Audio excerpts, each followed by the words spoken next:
Los apoyos económicos que reciben los pescadores del programa estatal Respeto a la Veda del Mero 2021 representan su tranquilidad.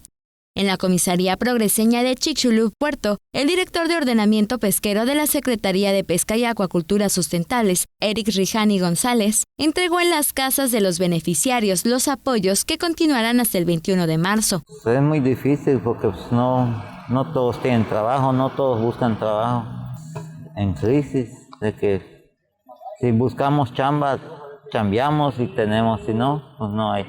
Pero con esta ayuda que nos está dando, eso nos está apoyando, es un gran apoyo que nos están dando. Nos sirve para comprar cosas que nos sirven realmente, que sí nos ayuda demasiado. Por medio del esquema, el gobierno del estado apoya a 12,122 pescadores que representa la inversión de 58.1 millones de pesos.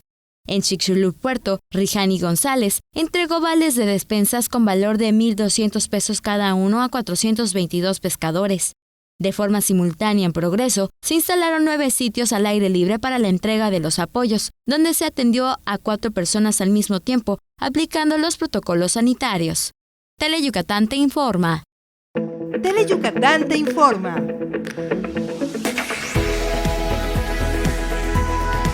Lunes a viernes, 3 de la tarde. Síguenos.